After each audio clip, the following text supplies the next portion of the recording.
Parents' love and dedication to a child is unmatched by any other commitment to any or between any two human beings.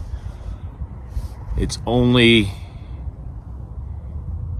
the bond between two warriors that have faced hard times in combat that a connection that close and that committed can be formed. Hey everybody, I'm Flatline on the road with Red. We're up in the Rockies in the state of Colorado tonight, and we bring to you part 2 to my story.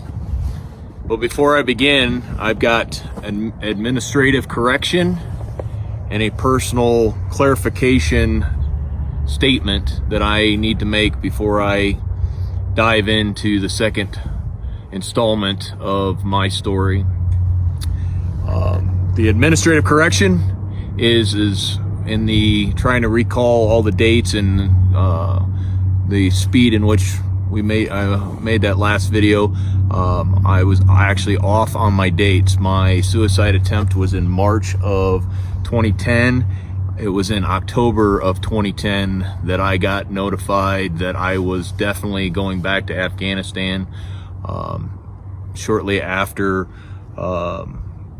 my suicide attempt in March, I was asked if I'd be willing to go on a deployment in 2011 and 2012, to which I said yes, I want to go. And it was in October of that year, 2010, that I found out and I was told yes, I'm definitely on the team and going. So just that little correction. And then some of the comments about my father. I was thinking about that after I went back and reviewed the video.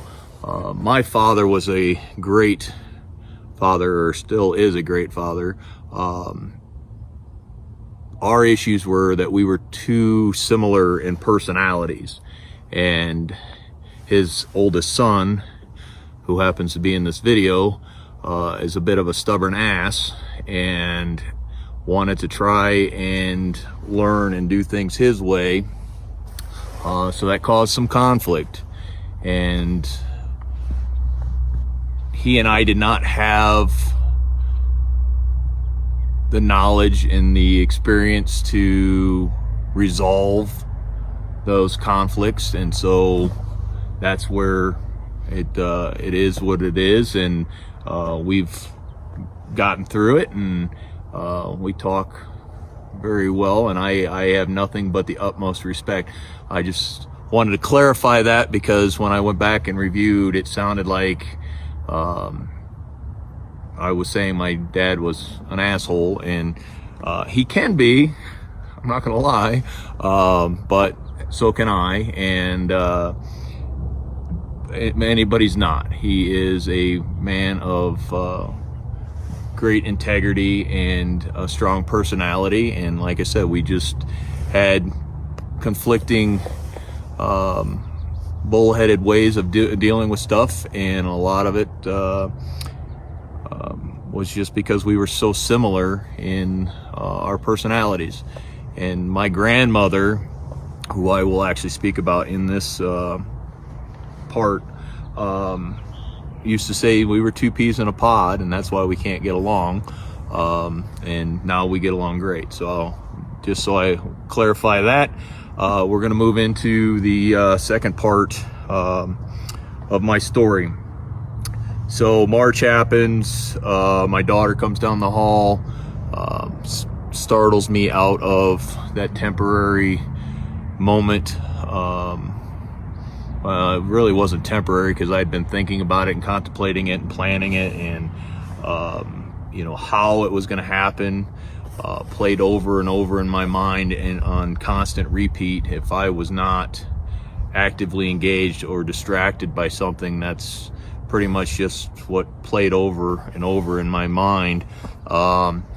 And after many years of trying to figure out how or why I got to that point, it boiled down to the fact that I felt like I was not worthy, and I wasn't living a life that my kids could be proud of. And I'm embarrassed to say it, but it's the truth. I was actually more embarrassed at the fact that the guys that we put into flag covered coffins and sent home, that I wasn't honoring them by coming back and doing amazing things. And I was lost. And like I said yesterday, my brain was still in Afghanistan, and I was lost. And it took, still taking, I keep talking as if I'm through it. I'm not. Every day's a different challenge. But anyways, one piece of that puzzle that I didn't share with you last night was, while I was on that deployment in 2008, 2009, actually in March, which is why I think March of 2010 was the catalyst month, because that was a low period. But in March of 2009 is when I found out my grandmother, who I was very close with, passed. And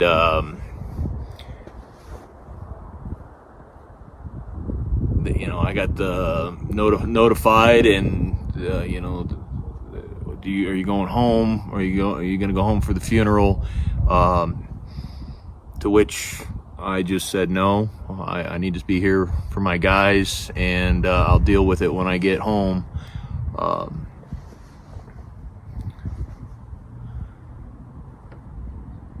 I think of all the people that I felt like I failed or disappointed up until that point, was her. And today it's 2024, and I still have not been to her grave because of the fear of facing her. Even though it's just a headstone, the fear of facing her, and not being the man that she would want me to be. And so again, this is after over years of analyzing that turn of events. That's the analogy that I've come to, or the conclusion that I've come to, on why it was in March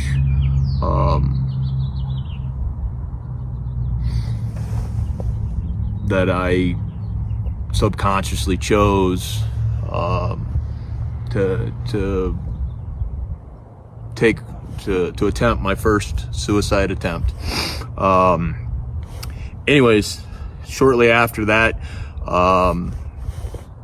I got asked to go on a deployment. Now I've got a mission. Now I've got something I'm focused on. I'm going back to Afghanistan. We're going to go to the Kunar province on this deployment. I'm eager and ready, and here we go. And so it kind of snapped me out of that funk. Got back from that deployment. It was a fairly uneventful deployment. Don't get me wrong. I love and respect the men and women that I deployed with. We had good missions. Good. It was a good deployment. It just was not what I was used to.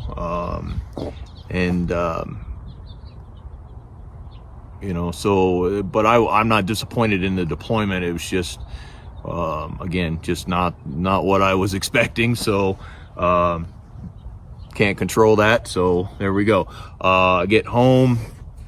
I'm just kind of fumbling around with where I'm going to be in life, what's going on. job. You know, I'm just working mediocre jobs, and I just never felt complete. Never felt ready to give up the fight in Afghanistan. Fast forward to November timeframe of 2013. I'm at a crossroads again. Where do I get out of the military for the second time? Because honestly, I just needed a break and to figure out stuff, and I was tired of being a burden to my family for not being, not sleeping well at night, and just not being me. So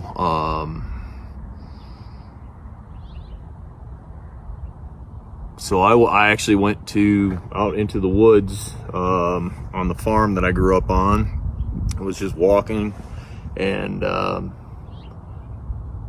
for whatever reason, it was not a planned event. It was not a planned attempt. I didn't have that image playing in my mind, but it was. I got out there and I was just thinking about all the negative shit that had happened over the last couple years, and just how beat up I felt and how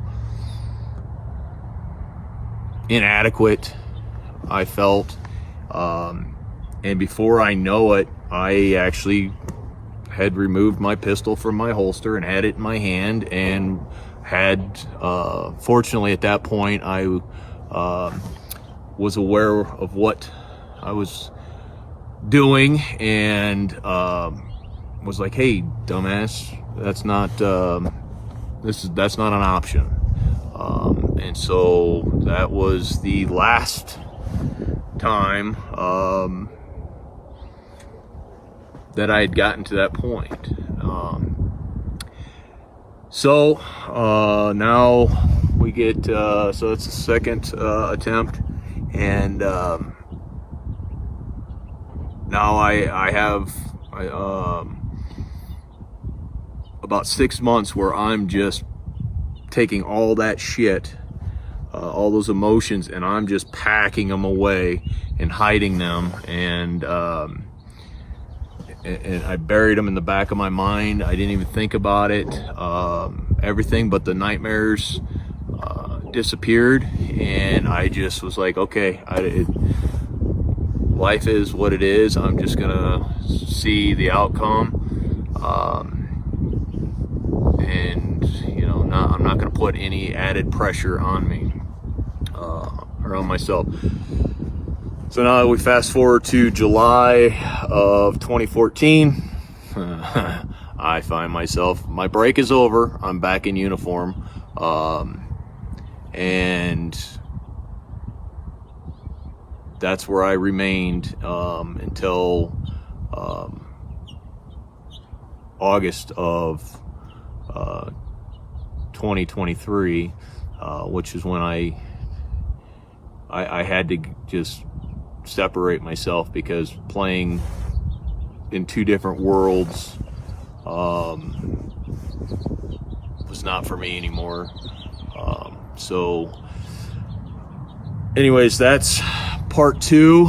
It's a little bit more of the depth, and then for the next couple of parts or episodes, whatever you want to call it, where I'm going to unpack a little bit more and give you a little bit more insight on where I was mentally, what I found helped and what I found definitely didn't help, and see what we come up with. And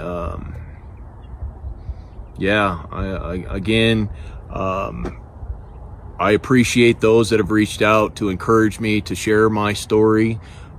They know that I'm doing this, and they're like, yes, you've got to get it out there. If not for